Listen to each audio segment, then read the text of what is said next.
Well, it's been 19 years, so it's been a long time. And the time my daughter was only 13, and she connected with a fellow in our community who presented himself as a boyfriend, someone to party with, and she ended up getting drug addicted, and then she was sold into the sex trade. And that was an eye-opener for me. I didn't think that ever happened in our community. Never mind, I didn't think it happened in Canada. And then what happened is I was speaking out in the media, and it was surprising how many other parents came forward saying we're in the same situation, but we don't want our face on the news. We don't want to talk about it. A lot of shame, and there's a lot of judgment against the families. So that's how it all started. Wow. I mean, I'm sure you've told the story like countless times.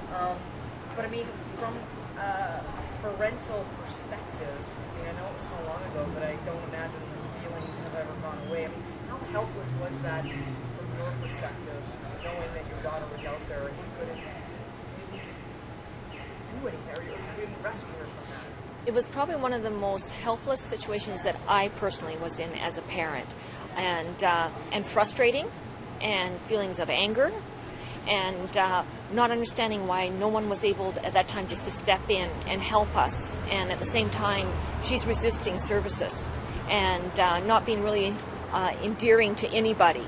So it makes it much more complicated. And as a parent, I just wanted to hold her, keep her safe, even if it meant against her will. And as a parent, I didn't have those rights. And I had a hard time understanding that, and to this day I still do. Back then, it was considered child prostitution. And we started an organization in 1995, and we started doing prevention and education, because I felt that we got to prevent it. And I didn't know anything about this, most parents didn't, so let's start talking about it so that people would come forward. If there wouldn't be this misunderstanding of where these families are and who it happens to. So we started that process, and when you do education, you get people again coming forward. So then we developed doing family support. And then what were the hurdles that we were having, and what were the things that were holding parents back from being able to step in and save their children or keep their kids safe or find services and resources. So then we started working on different aspects of the Child Protection Act, the criminal code, and making sure that all of our partners understood and worked together. And I'm a strong believer of prevention, but I'm also a real strong believer of partners. And there's not one group or person that can change all of this or owns it, but everybody works together. And we may have different hats and different reasons why they're there, but in the end, we want to make sure kids are safe. I mean, what do these families do? I mean, do you see them, and I know that things have kind of evolved online and whatnot, but I mean, if these families have kind of lost their children and they've been lured away from their families, I mean, what do they do? Do they walk around, and are they looking for them? Are they, I mean, they must be kind of aimless before they kind of find an agency to help them. Parents go through a lot of different stages that they go through. You get calls from a parent and they're so angry, and that was one of the hurdles I had at the very beginning with police understanding who these parents were, because they'd phone up the police, they're yelling, they're angry, and they say, I don't want to deal with this parent's out of control. Well, yeah, they're missing, their child is missing. And then there was the whole child protection, a child's right to make decisions, and parents wanting to keep them safe. So parents go through all those different aspects. Some parents go and put posters on telephone poles downtown looking for their child. I used to go down and go into some of the crack houses and into the trick pads, and I would offer people cigarettes to let me know where she was so I could find her and try and connect with her. So as parents, we all do different things out of desperation to try and connect. Some of them become very silent and withdrawn, and the family unit breaks down and affects the other siblings in the household. Others become stronger and outspoken.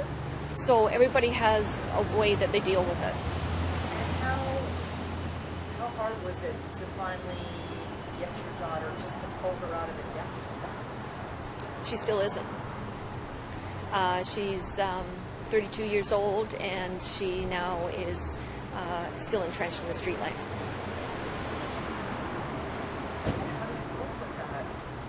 I connect with her whenever I can.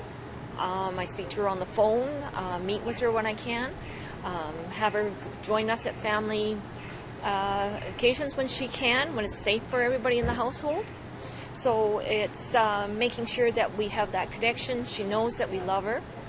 Anytime she needs support, we're there, but she makes the decisions, and we have to respect that.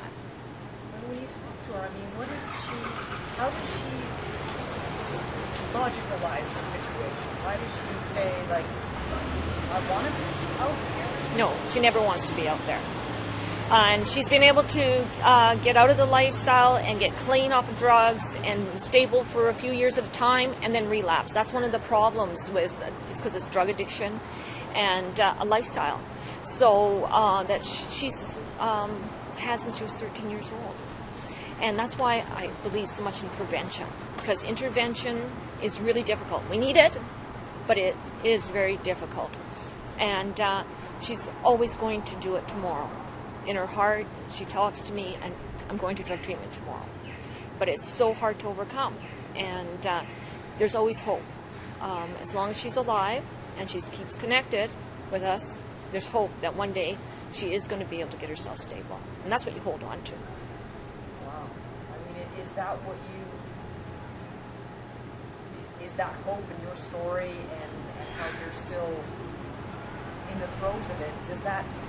What does that do for these other families? Does it make them... Sometimes it helps, sometimes it doesn't, because it looks too permanent sometimes, and you have to be really careful when you're working with families, because as a young person that is 12, 13, 14 years old and just been introduced into this lifestyle or drawn into this lifestyle, and the parent talks to them and they say, well, where's your daughter? I have to be honest.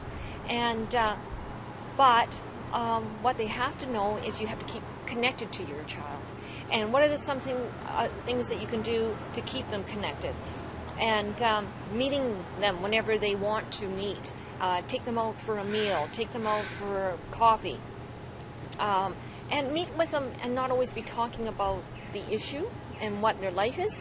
It's not who they are.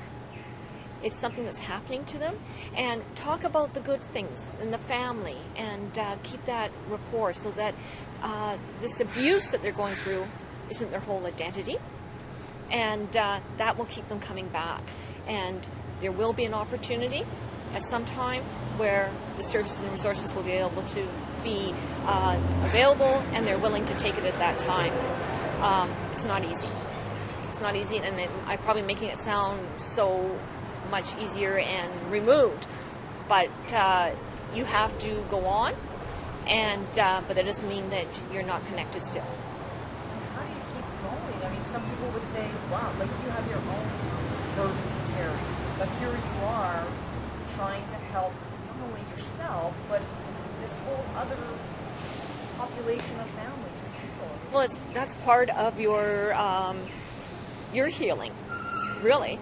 And I'm doing what I wish someone had done for my family and my daughter. And there's no point in complaining about a system if you're not going to get up and try and do something to change it. And that's not always easy, and not everyone is able or wanting to do that. But that's what I chose. So every person's different, and everybody grieves different. And it is grieving. And, there's some days that you're stronger than other days.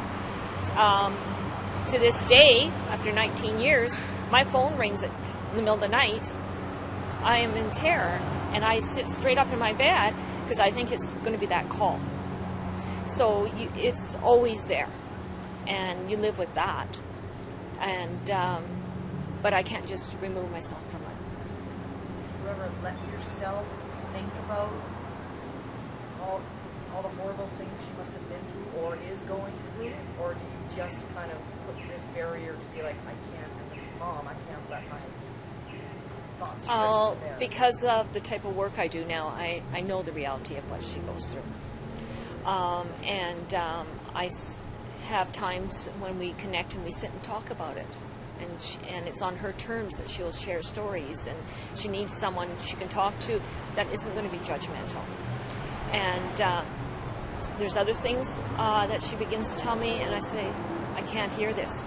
I'm just not strong enough to carry that one. And we respect each other that way.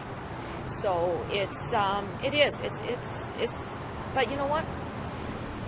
A lot of parents go through hardships with children with disease, and you keep your kids as safe as possible while you're going through the process of that disease. And I see that the same way.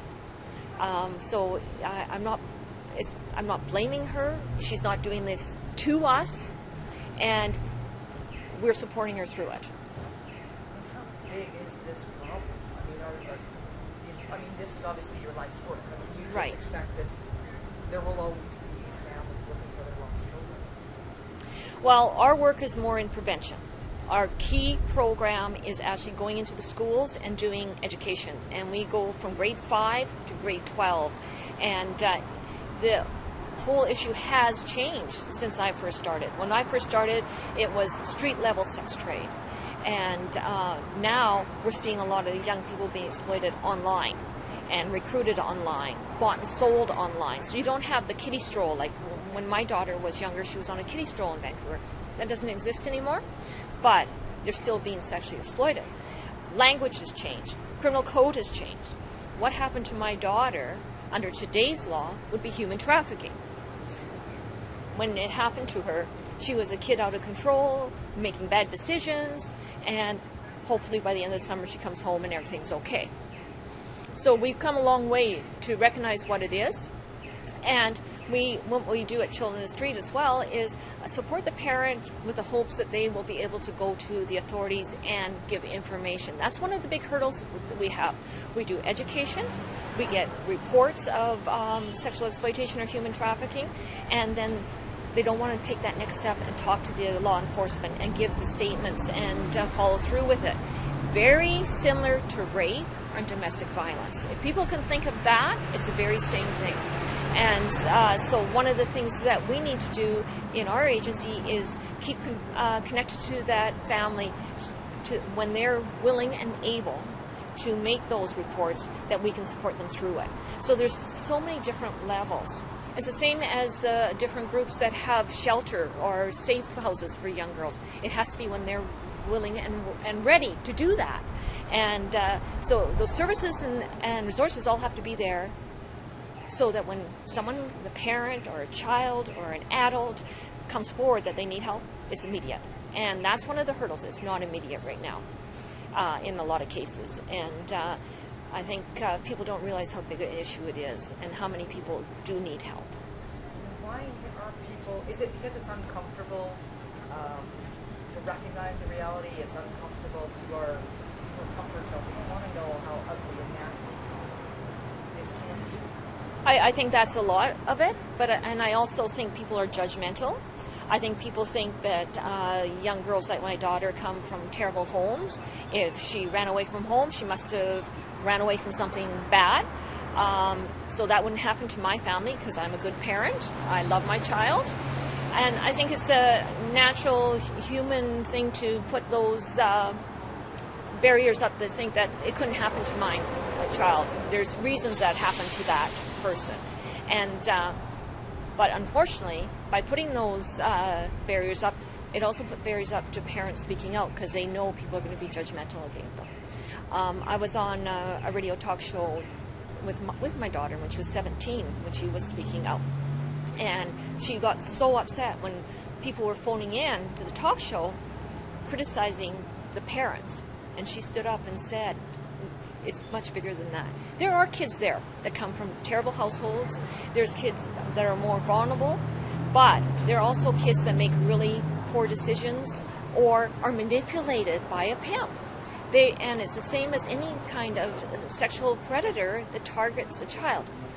We're not judgmental against a child that is 5, 6 years old that is sexually assaulted or by a predator. But when someone is 12, 13, 14 years old, we look at it very different. And I think that was a hard thing for people to get their minds around.